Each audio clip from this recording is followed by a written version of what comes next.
something. Think about what it is that you love.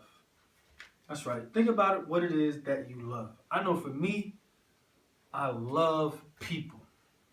I absolutely love people. And it took me a while to kind of get to this, I don't know, decision or conclusion when I really sat and thought on it because, ever since I can remember, I've always been the kid.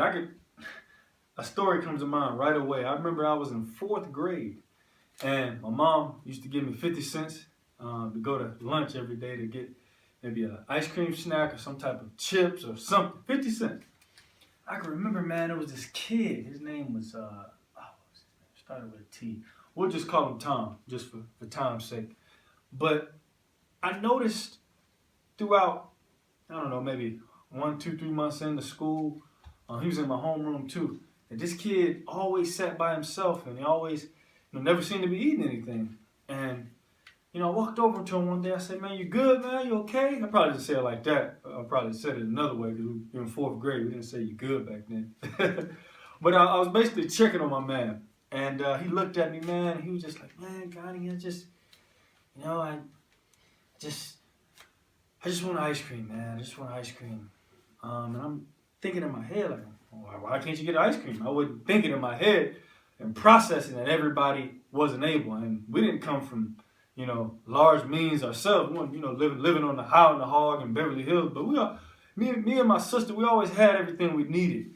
And it just didn't occur to me that other people may have had less. So I could tell without him saying it that he just didn't have the money. So I said, "Man, what kind of ice cream do you want?" And I don't know if anybody remembers the Fred Flintstone Push Pops. Man, I used to get the orange sherbet, push it up. Man, if the plastic get all the way up and you licking the plastic, let me stop. But to add some context to this story, we had been out of those for about maybe a couple of weeks now. And this was the day that they just got a fresh batch in. I remember just like it was yesterday. The ice cream lady, or the lady that sold us the ice cream, her name was Miss Claire. And, I saw her coming in, loading it up, and I saw her with the Fred Flintstone. I was geeked. But as we, push back to this moment, I asked my man Tom, "What kind of ice cream you want?" And you know what he said. He said, "Well, I really like the Fred Flintstone Push Pops." And mind you, this was the first time maybe in about 2 weeks that we had them back. So had a decision to make. But, back to my love for people, man, I just felt so compelled in that moment. I know we only talking about 50-cent Push Pops, but my heart just was with them in that moment. And I know I couldn't change the world or even his situation, but in that moment I could put a smile on his face. So I went over to Miss Clara, gave her my 50 cent, got the Push Pop. He liked the same flavor I like, the orange sherbet with the little mixed colors in it. And gave it to him, man. And he hugged me so tight. And he was just like, "Man, thank you, Gani. Thank you. And I just think of a lot of moments throughout my life, man, where I've been selfless. And I'm not bragging on myself and making it seem like I'm perfect or I'm Mother Teresa. But I just know, everybody has different gifts or different things that are in them. I didn't know at the time, but as my life unfolds and I think over my life, I really do have a compassion and a love for people, to see people happy, to see people empowered, inspired, transformed, whatever you want to call it. And I got this paper because I don't want to mess up my points. Forgive me. But it's just always been something, in me that loves adding value to other people's lives, And I'm also reminded of when I first came abroad, man, and I was really kind of young in my faith, and you know how it is. I was just really excited, and I still am, but I'm much more implicit with my faith than explicit. But man, I would organize team Bible studies and men's meetings, and different teams I've been on. I've given guys different resources and Bibles with their names on them. And we've had meals together, laughed together, cried together, and nobody was paying me to do this. Nobody made me do this. I just always been compelled to give of myself and help of myself. I never forget another moment, man. And I'll give you these moments because they stick out to me, and I'm hoping they serve as some type of illustration or a tool for you to look back over your life to see, okay, what moments stand out?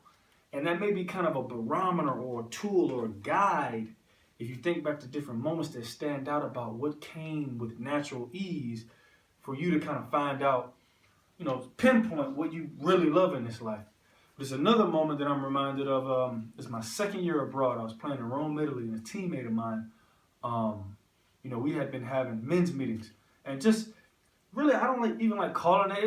We would just have chop it up sessions, right? We would, go over the word. We would talk. We'd laugh. We'd cry. We'd look at different things as far as sermons and other things. We just had a circle of brothers, man, looking to lift each other up, keep each other sharp. All of us were far from perfect, but we bonded over that, man. I never forget. Again, I'm doing this out of love and compassion in my heart. At the end of that year, which is around May, season's almost done, one of my teammates pulled me to the side. He said, G, and this is why you always have to be loving and kind toward people. You never know what anybody's going through. He said, G, bro, like, you may not know this, bro, but I've been going through it this year, dog. Been going through it. And this particular teammate, he had strong faith. This brother was strong in his faith, but he had a really tough injury and just some family stuff that he was dealing with, and some other stuff that I won't say on camera. But just know, we all go through it. But he was going through it, and he disclosed some things that I didn't know, and he just brought it to me 1,000. He was like, "Gee, I've been going through it, bruh.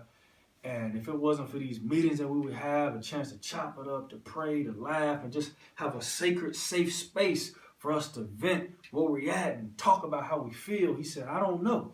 I just don't know." And that right there, man, it felt better than $1,000,000. True story. Because it filled me up to such a degree that I just was like, man, it was worth it. It felt good, man.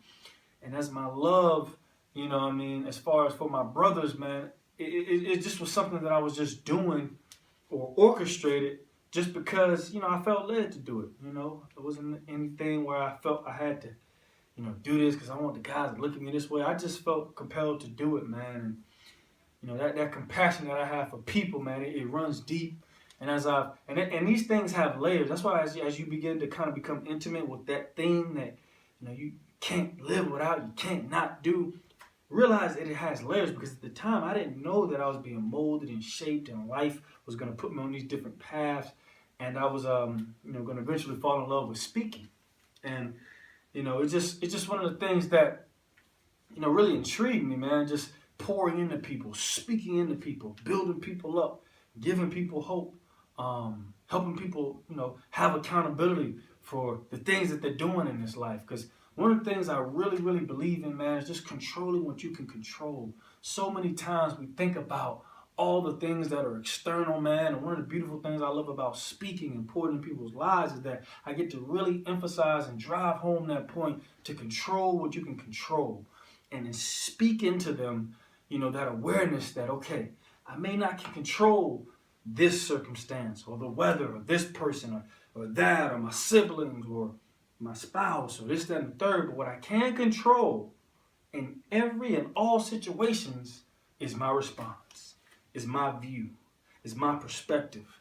And that right there, man, it really fills me up because, I know for me in tough times that I've been in, man, and people that have been in my life and spoken into me and told me, G, hey, bro, quit crying. Hey, man, control what you can control. Stand strong. Have a vision. Know what you saw.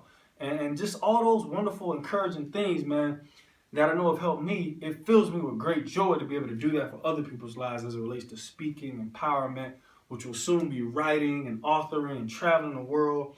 And just all these different things, man, because I just know, man, there's a beauty and living and operating on your strengths. That's one of the biggest things I try to get people to know, man. 2 things. Man, your greatest strength, speaking of strengths, your greatest strength will always be your uniqueness, your dopeness, your swag, your presence. Because even on your best day, you're only a second. Let me say this one more time. Even on your best day, you're only a second best someone else. So if you're trying to be like somebody else, even on your best day, being somebody else, the best you can be is number 2. But even on your worst day, you will always be the best you. And that's the thing I really want to drive home to people when I'm traveling, when I'm speaking. Be you. Own your uniqueness. That's your own personal, how they ask for your social security number, or your own personal unique selling point is you. And own that. Because so many times, and I get it, I'm an athlete, trust me, I know. So many times we're taught, and there is some wisdom in it, in a way, to build up our weaknesses or identify our weaknesses. I'm telling you to break that narrative. I'm telling you to stand on your strengths. I'm telling you to double, triple, quadruple down on your strengths. And know that your main strength is that can't nobody be you like you can be you. And whatever else other strengths you may possess, know that those strengths are what make you you. Because at the end of the day, if I go all around the world, I'm talking to people that want to have these businesses and be entrepreneurs and make millions of dollars and all these different things. Well, understand this. The most successful people in this world, in this life and business and finance and music and entertainment, they understand their strengths. And they double and triple down on those things. And watch this. The things they're not good at, they delegate. They delegate and hire. Warren Buffett, one of the richest men to ever live, he once said that I don't necessarily have to be the smartest man in the room, but I do have to have the smartest men in the room that I possess working for me. And if it's something that I don't know what to do or how to do, you bet your bottom dollar I'm going to have somebody in that position that knows how to do it. So understand that when it comes to your strengths, I'm telling you to break the paradigm. Don't work on your weaknesses. Don't even give them any energy as it relates to what you want to do in this life. I'm saying in the beginning, for sure, definitely want to be aware of your weaknesses. But what I'm telling you, moving forward, double and triple and quadruple down on your strengths and delegate people in different departments or what have you, and just delegate your energy to outsourcing those different things that you may not be as good at. You can always learn, but I'm saying we don't want to waste our energy because we only have so much energy in a day. And I want you to always know that, man, your strengths are your strengths for a reason. Use them. And again, I can't emphasize this enough. Your biggest, best, and brightest strength is that you are you. Don't ever forget that.